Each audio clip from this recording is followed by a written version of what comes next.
Saya. Orangnya ada. Okey. Okey, mula-mula saya nak ucapkan terima kasih kepada Amira sebab sudi nak meluangkan masa dengan kami untuk bantu kami lah untuk siapkan assignment subjek ini. Jadi mula-mula saya nak kita berkenalan dululah dengan Amira. Boleh tak Amira ceritakan apa profil saya ringkas? Nak profesor ringkasan, okey. Sebelum tu saya beritahu nama saya Amira Nadira binti Muhammad Yazid. Saya pelajar third year counselling dekat UM and saya berasal daripada Johor. Okey. Nak tahu apa lagi? Johor mana? Johor kat mana? Johor dekat Kulai. Kulai. Saya orang Batu Pahat. Oh, okay. Tahu. Okey lah. Kita tak nak lama-lama, kita terus kepada soalan, okey? Okey, jadi soalan yang pertama, apa yang membuatkan Amira tertarik dengan apa kos yang Amira belajar sekarang? Sarjana Muda Kaunseling.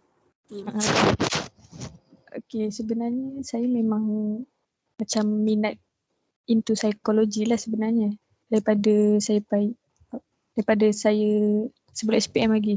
Cumanya time SPM tu saya mohon diploma psikologi tak dapat. So saya sambung form 6 and saya apply untuk mohon tu lah. Mohon sarjana muda kaunseling dekat U. Sebab saya punya form 6 tu buka aliran sains. So saya tak boleh nak mohon psikologi, degree psikologi pula, gitulah.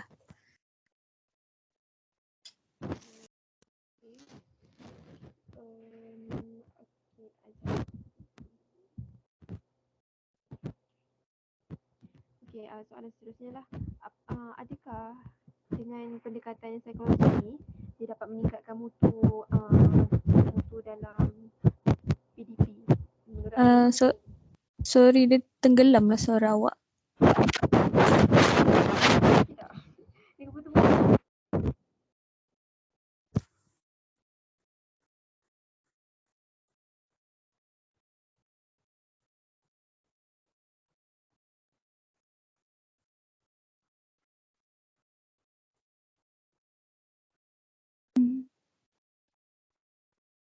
Okey. Boleh dengar tak? Sekejap. Okay, boleh. Boleh jelas Jelas. Maaf. Kadang-kadang dia putus-putus. Okay, Okey, tak jadi apa. soalannya saya ulang balik. Okey, adakah dengan pendekatan psikologi dapat meningkatkan mutu dalam PDP? Ni menurut Amira. Macam mana? Kalau menurut saya rasa boleh lah sebab saya tak tahulah sebab dia macam ada murid-murid sekarang ada macam stereotype dengan cikgu-cikgu sebab kadang-kadang cikgu ni terlalu macam push student sampai tak mementingkan diorang punya kesihatan mental. And then macam saya sendiri, saya dulu pelajar sains tulen and saya merasailah macam dipush oleh cikgu and kadang-kadang ada juga cikgu-cikgu yang mungkin terlalu kejar KPI yang dah ditetapkan oleh guru besar sampai diorang tak menitik beratkan tentang kesihatan mental student lah. So bila sepatutnya psikologi dalam PMP ni bukan untuk murid je lah pada saya. Cikgu-cikgu pun kena didedahkan juga dengan kepentingan psikologi and kepentingan kesihatan mental ni. So macam tak adalah murid je yang tahu tentang psikologi dan cikgu pun sepatutnya tahu tentang kesihatan mental student semua macam tu. Jadi macam cikgu tu tak perlu janganlah nak pentingkan penyampaian ilmu pengetahuan je, tapi untuk psikologi murid pun kena ambil berat jugalah. Betul. Kan? Betul sebab kalau kesihatan mental student tak balance pun tak semestinya boleh belajar dengan Lebih tekun lah macam tu. Betul. Kawan-kawan kalau ada nak tambah je ya. Okey, seterusnya, okey, kalau Amira seorang guru, apa cara terbaik untuk memotivasikan pelajar yang tak minat nak belajar? Cara yang terbaik. Okay. Kalau saya lah seorang guru tu, maybe kita kena kenal pasti dululah murid yang tak minat nak belajar tu apa yang dia minat. Contoh ataupun kita boleh buat ujian psikologi gaya belajar dekat student tu. Contohnya kadang-kadang ada student tu dia tak boleh belajar tulisan saja. Dia kena belajar secara visual. So disebabkan ada contohlah macam sejarah, saya pun tak minat sebenarnya sejarah ni. Bila cikgu mengajar macam tu je suruh baca je, saya macam tak dapat mendalami lah. Saya tak dapat nak enjoy belajar tu.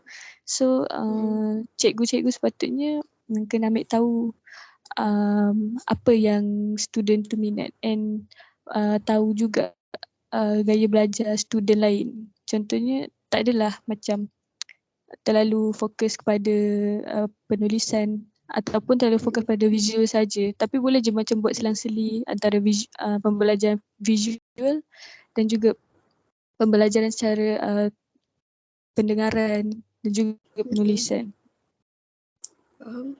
Jadinya kalau macam pendekatan kepada pelajar kelas hadapan dengan kelas belakang mestilah lain kan? Betul-betul. Mungkin lain, cumanya macam tak. Ni pattern sekolah saya. Kalau pelajar kelas belakang biasanya dia orang more fokus kepada co-curriculum. Macam sukan macam tu kan. So sepatutnya mungkinlah daripada sini cikgu boleh macam tetapkan kalau nak join aktiviti macam sukan ke kena dapat apa nama dia? Bukan keputusan lah. Kena dapat keputusan peperiksaan yang agak cemerlang lah gitu. Bukan, tak adalah macam nak suruh dia dapat terlalu cemerlang, tapi at least dapat yang memuaskan. Betul. Okay, seterusnya pada pandangan Amira, apa cara kita nak tangani masalah disiplin pelajar ke dalam kelas dengan luar kelas? Contoh masalah disiplin tu ada tak?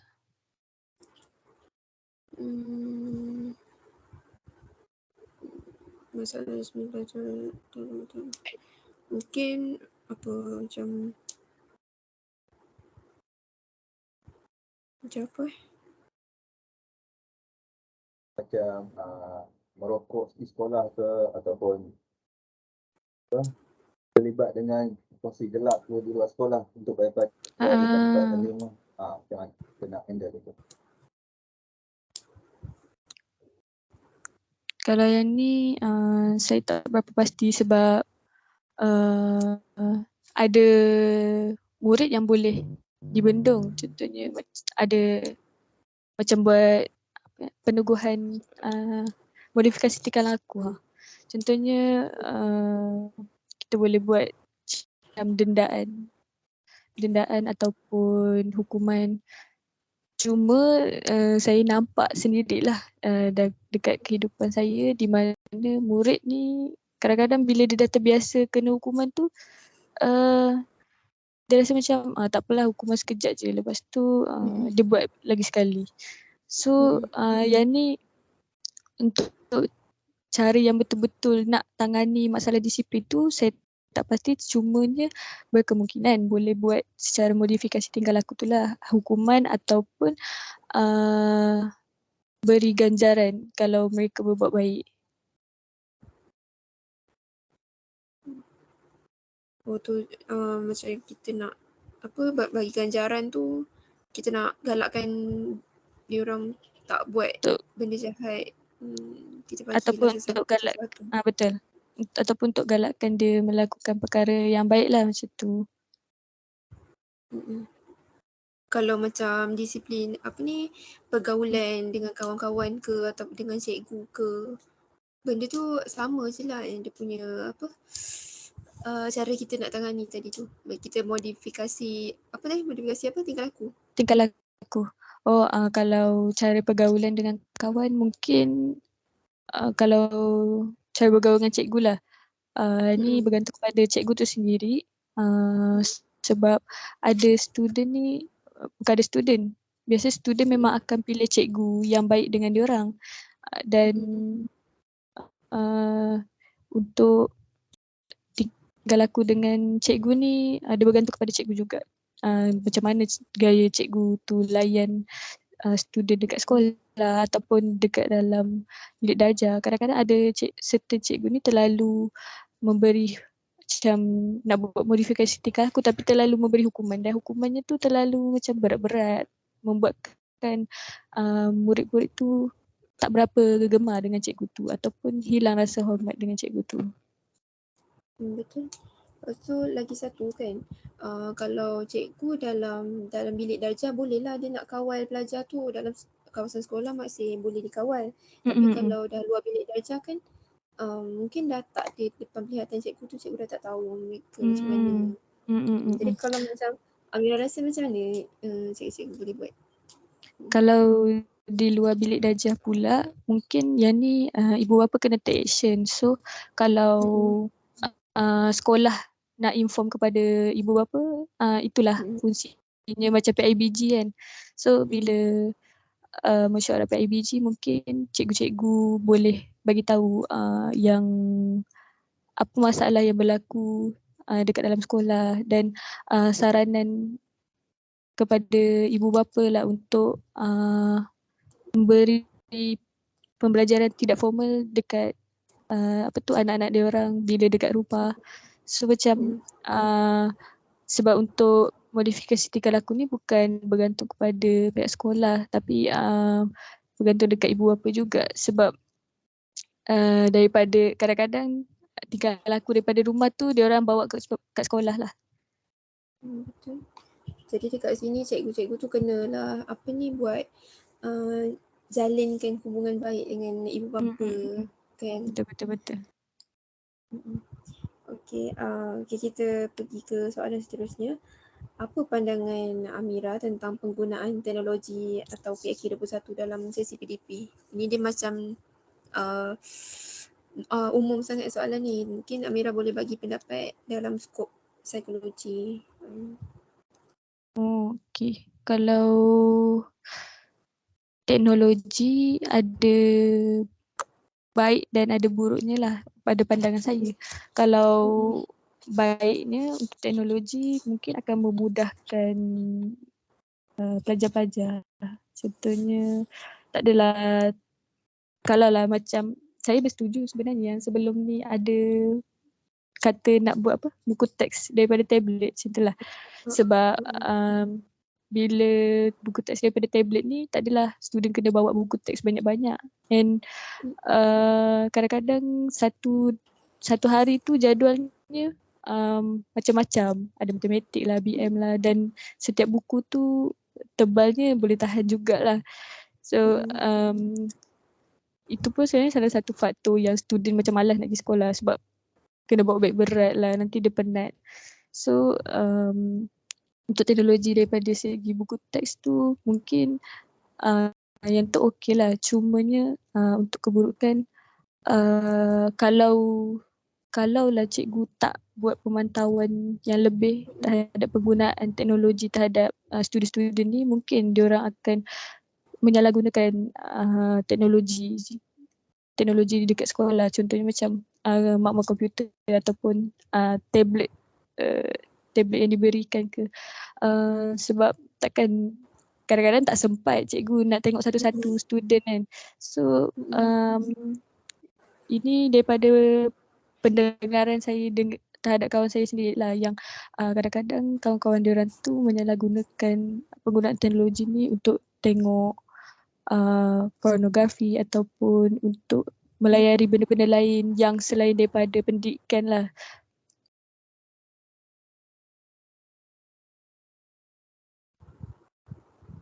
Yang saya rasa tu pandangan saya. Okey. Untuk yang ni apa kaedah PAK 21 dalam kelas pun yang cikgu terapkan dalam kelas pun sama juga. Macam Pendidikan abad ke-21 mana? Kalau pendidikan abad ke-21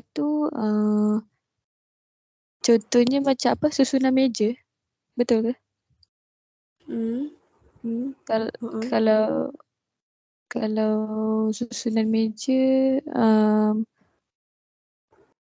cikgu-cikgu sekarang lebih macam campurkan lelaki dengan perempuan ataupun berlainan bangsa. So macam daripada situ tak adalah student terlalu berkelompok, macam hidup berkelompok, dah ada geng lah.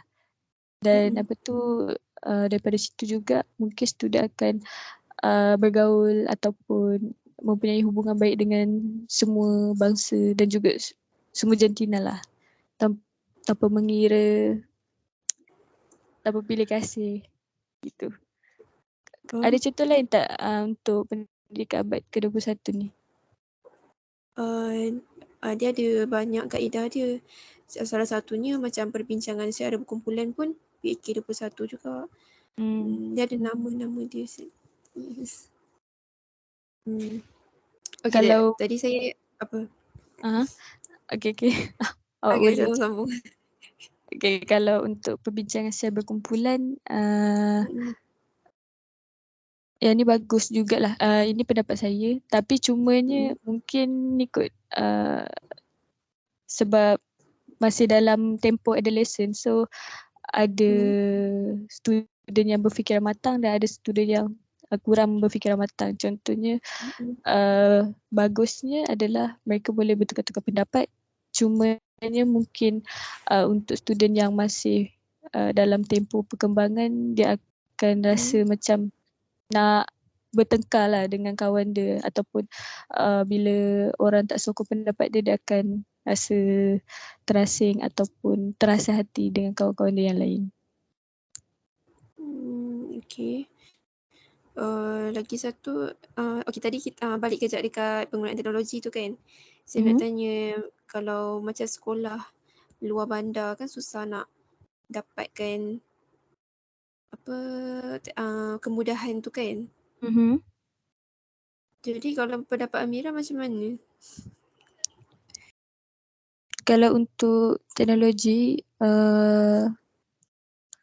yang pelajar luar bandar, saya memang rasa betul lah yang pelajar luar bandar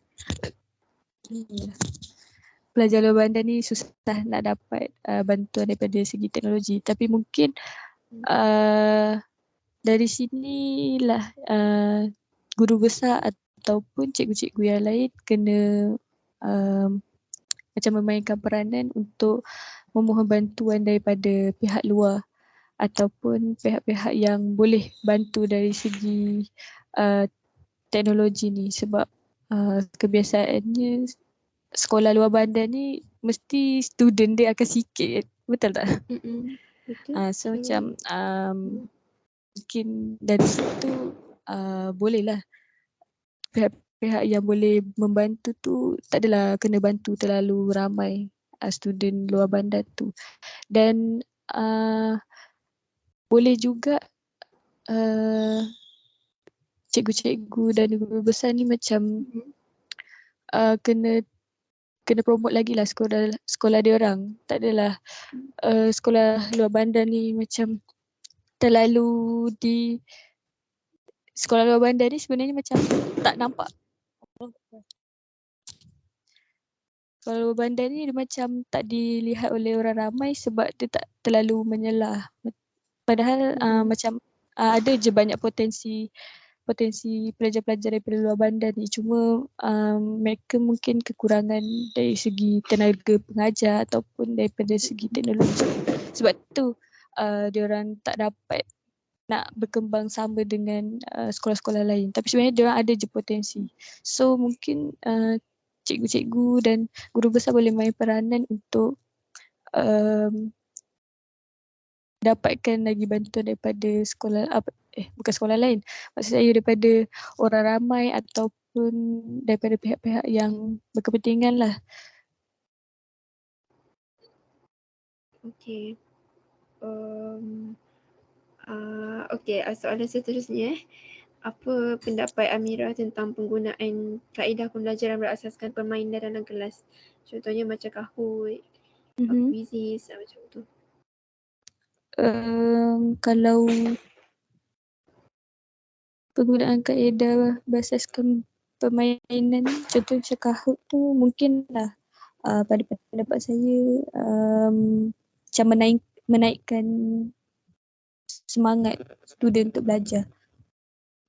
Ni daripada segi pengalaman saya sendiri, bila saya first time buat Kahoot, saya rasa macam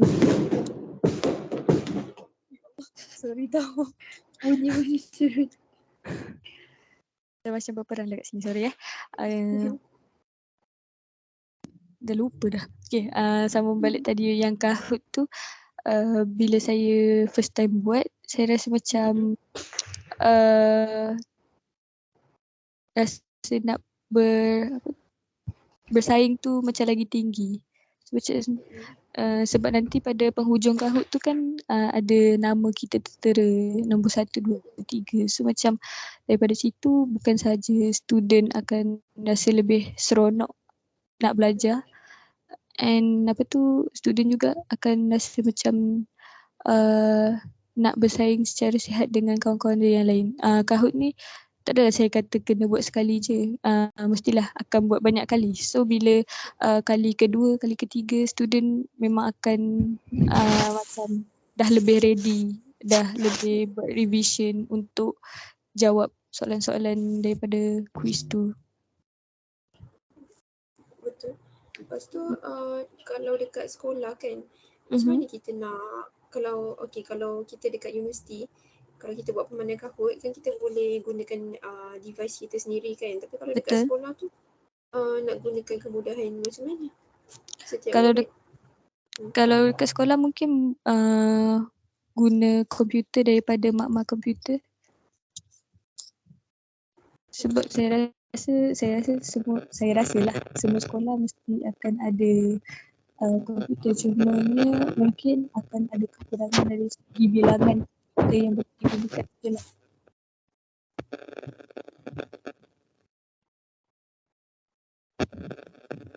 Dengar ke?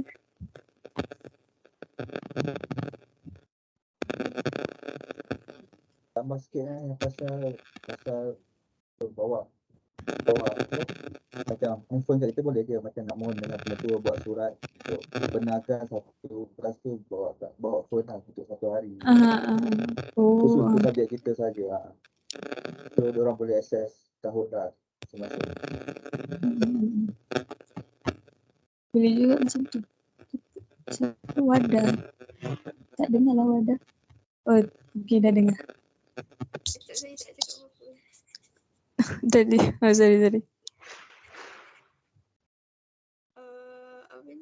Tapi susah lah kan nak kawal benda tu. Kita mohon surat, pelajar dapat bawa handphone satu hari ke sekolah. Susah kita nak kawal.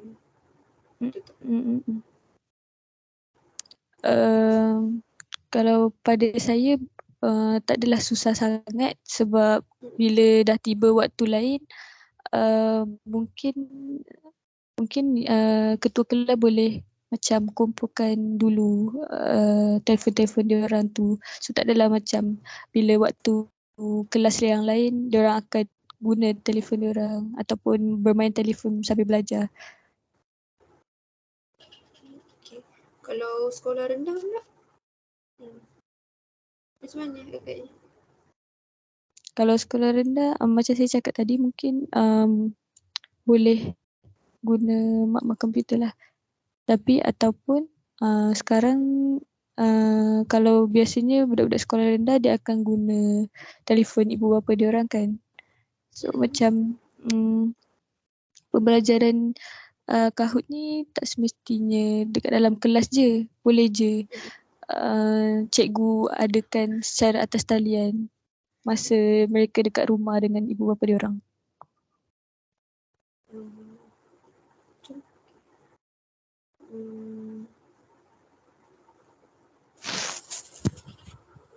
Okay, apa ni soalan yang terakhir. Apakah tips untuk membina semangat kerjasama dalam kelas menurut Amira? Sebagai kaunselor.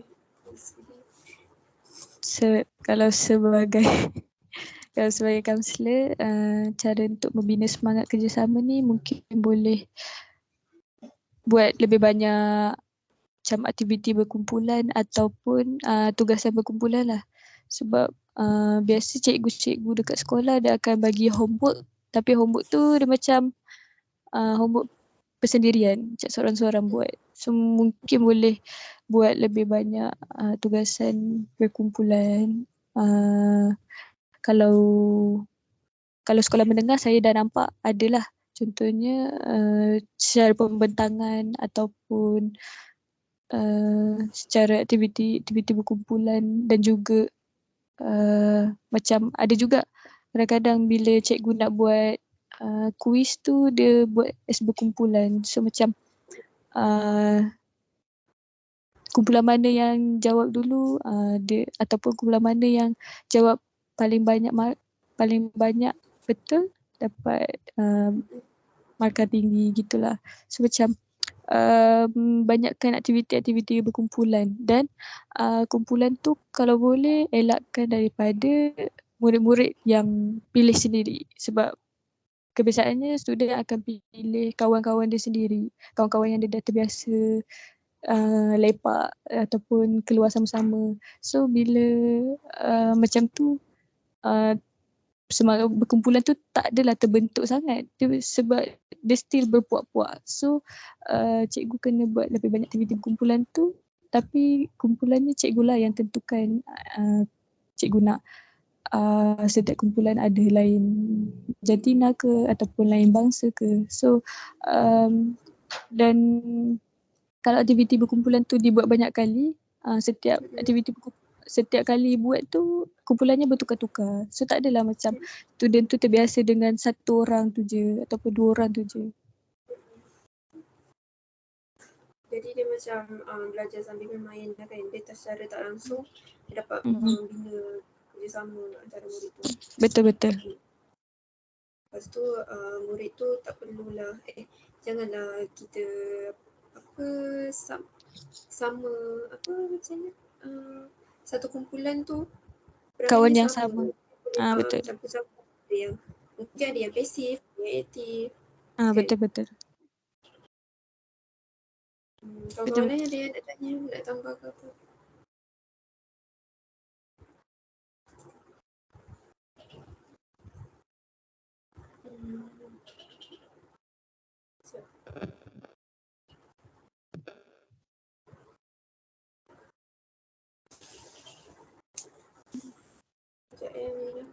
Okay.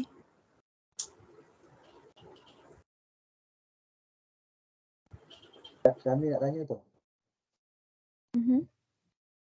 Kalau dengar. Hello. Dengar.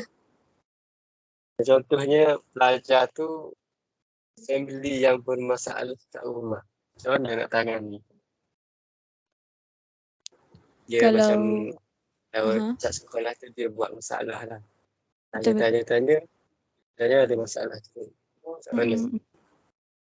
Kalau dari sini bila family yang bermasalah, dia akan bawa perangai dari rumah tu ke sekolah kan. So macam di sekolah pun dia akan buat masalah, contoh macam ponteng ataupun bully orang lain, abuse orang lain. So macam apa yang cikgu-cikgu boleh buat, mungkinlah cikgu kelas, guru kelas dia tu kena peka ataupun kawan-kawan yang lain bagi tahu kepada guru kelas yang individu sekian tu dia berperangai macam tu.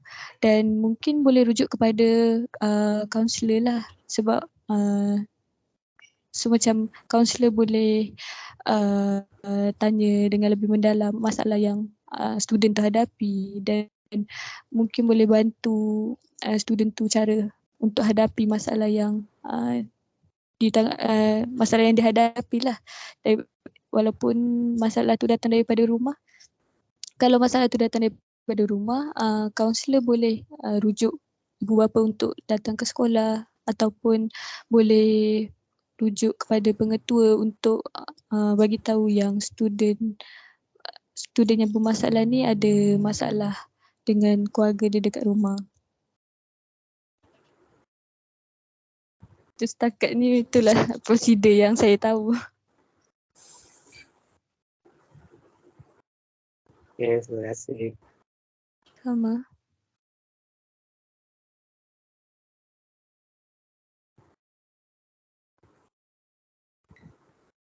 Lagi ada soalan lagi yang Nafi ke Wong? Amira, kalau lepas ni kita nak contact lagi boleh kan? InsyaAllah. Oh tak selalu free kan? Nafi nak itulah. tanya ke? Nafi ada soalan tu? Ya, Nafi. Halo, dengar ke? Dengar. Okey, baiklah. Okey, saya ada soalan untuk yang tadilah yang apabila kita nak membina untuk tips untuk membina semangat bekerjasama dalam kelas, dan saudari Amira mencadangkan untuk memperbanjakkan lagi aktiviti berkumpulan di dalam kelas lah kan. Okey, macam ni soalan saya, berapakah jumlah ahli kumpulan yang optimum untuk satu kumpulan untuk aktiviti di dalam kelas? Kalau optimum pada saya mungkin dalam 5 ke 6 orang dalam satu kumpulan. Sebab kalau terlalu ramai, student akan macam ketua kumpulan setiap kumpulan tu akan susah kawal lah. Tapi kalau macam terlalu sikit pun tak terlalu mendatangkan dinamik yang menyeluruh kepada satu kumpulan tu. Okey, baik. Okey, jadi saya ada lagi satu soalan yang sambungan. Okey. Okey, kalau 5 ke 6 itu adalah yang optimum. Jadi bagaimana pula kalau kita nak mengatasi masalah apabila walaupun dah 5 dan 6 tu adalah optimum, tapi akan ada juga berlaku macam beberapa yang tidak memberi kerjasama. Jadi macam mana, apakah tindakan sebagai seorang guru ataupun kaunselor untuk menangani masalah ini? Kalau kalau 5 ke 6 tu optimum pun still tak bagi kerjasama. Itu semua ke 6 ke ataupun salah seorang? Mungkin dalam seorang sahaja, macam itulah selalunya. Kalau salah seorang mungkin kalau sebagai kaunselor lah, apa yang kita kena buat untuk atasi konflik ni adalah dengan macam confront dia adalah untuk confront dia, contohnya, ataupun meminta rakan-rakan kumpulan yang lain untuk bagi galakkan untuk mereka jelah bagi tahu yang siapa yang tak bagi kerjasama dan siapa yang memberi kerjasama. Sebab kadang-kadang kawan-kawan ni dia tak nak mengadu dekat cikgu-cikgu. Lepas tu daripada situ macam kita bolehlah asingkan diorang dan buat prosedurnya adalah dengan buat sesi secara individu dengan student tersebut. Sebab kadang-kadang mungkin mereka ni terlalu tak bagi kerjasama tu bergantung kepada apa benda.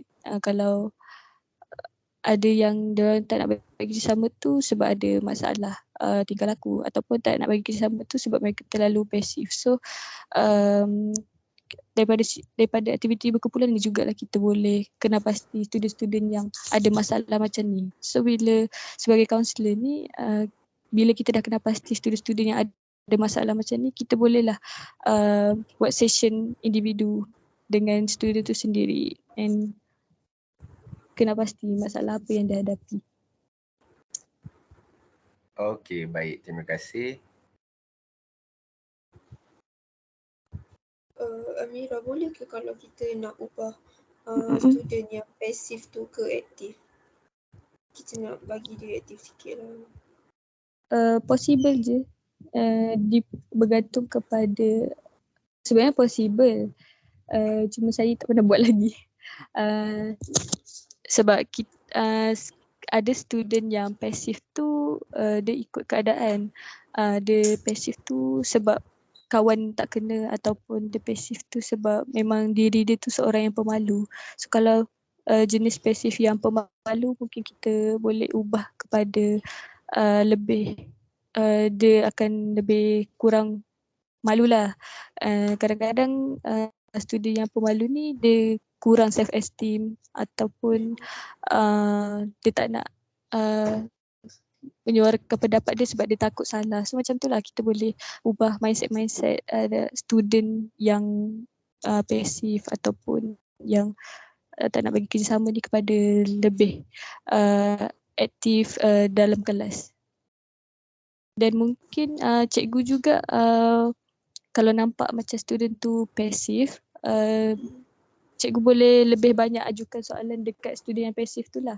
Dan kalau jawapan dia betul, mungkin cikgu boleh bagi dorongan minima ataupun sedikit ganjaran seperti pujian untuk meningkatkan lagi semangat ataupun self esteem dia.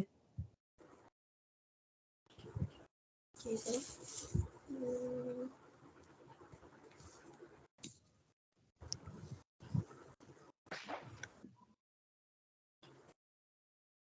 Kawan-kawan lain ada soalan lagi? Tak ada.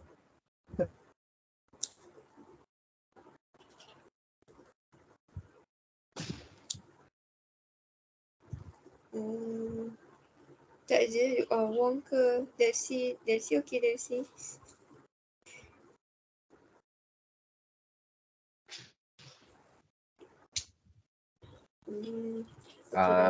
Boleh tak kalau saya nak tambah satu lagi soalan?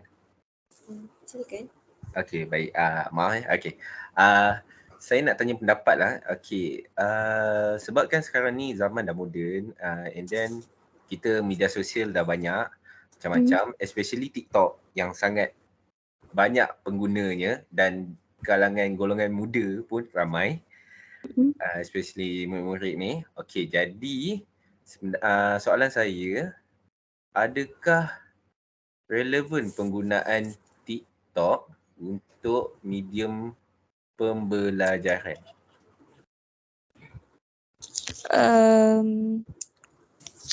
Pada pandangan saya relevan, sebab sekarang ni macam TikTok tengah macam naik, tengah famous kan.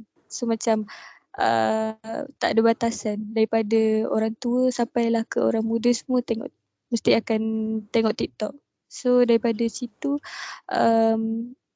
mungkin boleh buat as media pembelajaran tu dengan sebelum-sebelum ni pun ada keluar dekat FYP saya di mana macam ada doktor-doktor ataupun cikgu-cikgu lain menyampaikan ilmu tu daripada TikTok, and gaya penyampaian tu pun macam lebih menarik untuk student dengar. Okey, baik. Ada soalan lagi ke? Ada ke kawan-kawan? Saya Amira.